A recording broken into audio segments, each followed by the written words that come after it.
Assalomu alaykum qimmatli qarindoshlar. Nopuzluq psixologlardan biri mundaq deydi. İnsanның har qanday ish harakati mundaq 4 bosqichdan tashkil topadi. Birinchisi qadriyat, ya'ni qimmat qarash. Ikkinchisi his tuyg'u, uchinchisi tanlash, to'rtinchisi natija. Qadriyat deganimizda insonning e'tiqodi, dunyo qarashini ko'rsatadi. Ya'ni insonning dunyoga, jamiyatga, insonga, voqea-hodisalarga va boshqa narsalarga qanday qaraydiganligini ko'rsatadi. His tuyg'u deganda insonning shu ishni qilishdan burunqi va qilayotgan chog'dagi hissiyotini ko'rsatadi. Tanlash bo'lsa, insonning shu ishni qilishni qaror qilishni ko'rsatadi. To'rtinchisi bo'lsa, qolgan 3 bosqichdan keyin o'tirg'i chiqadigan ahvoldir. Bu 4 xil bosqich orqa-orqadan keladi. Masalan, haqiqatga hurmat qilgan birisi ish qilganda mushu qadriyatni prinsip qildi. Mushu qadriyat bilan qilgan ish uning ko'nglini xotirjam qildi. Qilgan ishi o'ziga chiroyli ko'rindi. U buningga qarata bir tanlashda bo'ldi. Qilgan ishimi mushundaq natija berdi. Zolimga qarshi turishni o'zining qadriyat o'lchami qilgan biri zolimga qarshi turganda qo'rqib ketmaydi. Kuchlik bo'ldi, tirishidi. Qarorlarini mushuning asosan qildi. Ishning natijasimi mushundaq bo'ldi. Boshqalarning haq-huquqlarini dafsanda qildigan zolim birimi zolimlikdan iborat bu qarashi bo'yicha ish tutadi. U zolimlarcha ish qilganda shu ishdan zo'q oldi. Talg'a vositalarimi shuning qarata bo'ldi. Bu yerda tilga olingan qadriyat qandaqdir nuqul ijobiy tarafni o'z ichiga olmaydi. Uning salbiy tarafi ham bor. Qadriyat insonning ish harakatini qilishga turtki bo'lgan dunyo qarashi va e'tiqoddir. Yig'inchoqlaganda insonning ish harakatida u inson qabul qilgan qadriyatlar belgilagich rolni o'ynaydi. Qadriyatlar bo'lsa insonning dunyo qarashi va e'tiqodiga bevosita munosabatlik. Navoda qadriyatlar sog'lom bo'lsa, ish harakatmi sog'lom bo'ldi. Qadriyatlar sog'lom bo'lmasa, ish harakatmi sog'lom bo'lmaydi. Masalan, adolatsiz sotchi, parxo'r ma'mur, mas'uliyatsiz ziyoli, yolg'onchi qori degandek. Shunga sog'lom ish qilishda sog'lom qadriyatlarga ehtiyojimiz bor. Bizning qadriyatlarimizning asosini tashkil qilgan manbalarimizga davomli murojaat qilib turmasak bo'lmaydi. Ma'lumki, qadriyatlarimizni tashkil qilgan manbalar ichida eng qo'lliqi Qur'oni Karimdir. Qur'oni Karim hidoyat va rahbarlik kitobidir. Qur'onda tilga olingan payg'ambarlarning qissalari dal bizning qaysi qadriyatlarga ahamiyat berishimiz haqida ipuch beradi. Masalan, İbrahim alayhisolamning qissasi bizga aql ishlatishni, izlanishni, zolimga qarshi turishni, zolimning oldida bo'yin egmaslikni, voqea hodisalarni va o'zining e'tiqodini davomli so'roqlab turishni o'rgatadi. Ayub alayhisolamning qissasi Alloh yo'lida sabr qilishni o'rgatadi. Yunus alayhisolamning qissasi bizga xatolikni to'nib tavba qilishni o'rgatadi. Muhammad alayhisolamning qissasi bo'lsa bizga durustdan tartib zolimga qarshi turishgacha, aqlga va haqiqatga hurmat qilishdan tartib da'vosi uchun hammadan voz kechib adoqcha kurash qiladigan ruh va irodani o'rgatadi. Bugun sizlarga Qur'ondagi qissalarni asos qilib, bolalarga hatto cho'nglarga to'g'ri harakat qoidasi o'rgatishni maqsad qilgan Dinim kitobim Qur'on nomli bolalar tafsirini tanishtiramiz.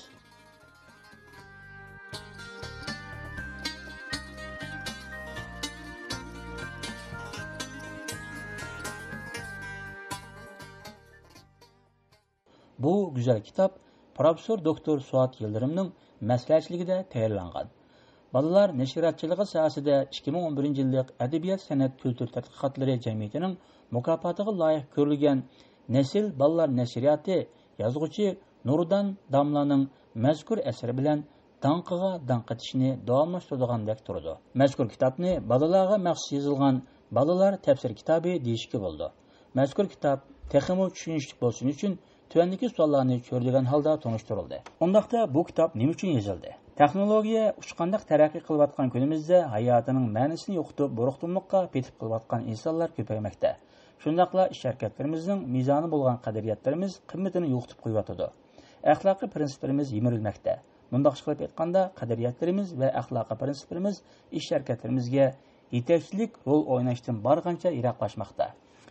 Haqiqatga hurmatsizlik, yolg'onchilik, fitna fasod, adolatsizlik, ilm so'ymaslik, aqlni ishlatmaslik, prinsipsizlik, nishonsizlik, g'ururlik, beparvolik, boshqalarga tayin olish, g'ayvatxo'rlik, sabrsizlik, yolg'on yovdaq gaplarga ishonish, zulmga sukut qilish, jaholat, tuturuqsizlik qatorliq qilmishlarning izlarini ish harakatlarimizdan topqili bo'ldi. Bu jamiyat axloqimizga og'ir ta'sirlarni ko'rsatmoqda. Bir yozuvchi bularga sukut qilib tursa bo'lmaydi. Bularning sababi ustida izlanishdan boshqa bularga chora bo'la oladigan retseptlarni tepib chiqish kerak. Yozuvchi Nurdan Damla bu retseptlarning Qur'oni Karimdan tepildiganligiga chin pitib, Qur'onning shifoliq manbalarining retseptlariga murojaat qildi. Yozuvchi Nurdan Damla ham shaxs, ham kollektiv holatda yo'qitib qo'yganlarimizga Qur'on axloqi bilan erishishli bo'lganligini kitobining asosliq chiqish nuqtasi qildi. Yozuvchi Nurdan Damla kitob haqida to'xtalib munolarni deydi. Diniy ishlar idorasi professor doktor Mehmet Görmez bir leksiyasida bizda nima uchun balla tafsiri yo'q degan edi. Biz bu sohada tunji qadamni tashladik. Qisqa vaqt ichida ballar uchun kitoblar tayyorlab chiqdik. Masalan, bu kitoblar ichidagi 365 kunda Suyimlik payg'ambarim nomli kitob mamlakat ichi va sirtida zo'r olqish qo'zg'adi. Arqadilla ballar tafsiri sifatida qo'limizdagi yenim kitobim Qur'on nomli kitobni tayyorlab chiqdik. Ko'z qarchiqimiz bo'lgan farzandlarimizning g'alati insonlarni o'ziga ulgi qilib tanlaganligini va ularga o'xshamoqchi bo'lganligiga shohid bo'lyapmiz. Lekin farzandlarimizning xarakterini taraqqiy qildirish uchun sog'lom kishilik xarakterlik ulgulik kishilarga ehtiyojimiz. Qur'on bu jihatda biz uchun tepilg'usiz manba bo'la oladi. İnsonni eng yaxshi bilguvchi uni yaratquchidir. Shunga yaratquchining bu qimmatli asaridan foydalanishga ahamiyat berishimiz kerak. Bolalarning sevgisi va ruhiy taraqqiyoti intayin muhim.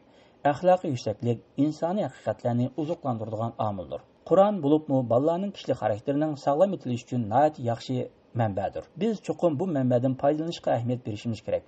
To'g'ri harakat qoidasini farzandlarimizning kishilik xarakteriga singdira olsak, kelgusida cho'qim buning natijasini ko'ra olamiz. Bir ilohiy mizonning qonuniyatlarini yaxshi tushunib tatbiqlashimiz lozim. Men jamiyatning hal qilg'ili bo'lmaydigan masalalarining Qur'onning yorqin chaqiriqi va nuri ostida hal bo'ladiganligiga ishonman. Farzandlarimiz kichik yoshdan boshlab Qur'ondagi axloqiy prinsiplar bilan qurollanishga boshlasa, kelgusidan g'am qilmasaqmi bo'ldi. Bu kitob ham axloq kitobi, ham payg'ambarlarning tarixi hamda bir yurish, güzel axloqiy qoidalar majmuasidir. Bu asarni hamma yoshdagilar oson o'qib tushuna oladi. Kitobga kiritilgan oyatlar axloqiy qadriyatlarga munosabatli. Bu asarning qimmatini texim oshirdi. Kitobga kiritilgan oyatlar bolalarning sevgisiga asosan tanlangan bo'lib, bolalarning kishilik xarakterining yetilishida muhim rol o'ynaydi. Bolalarning barliq ish harakatlariga yetakchilik qila oladi. Bolalar qissa va mankibalar orqali hikoya so'zlash usulini intayin yaxshi ko'rdi. Bolalarning bu qiziqishidan cho'qim foydalanish lozim. Bolalar cho'nglarni ulgu qildi. Bu yerda muhim bo'lgani kimlarni ulgu qilish masalasidir. Shunga bolalarga to'g'ri insonni ulgu qilish intayin zarur.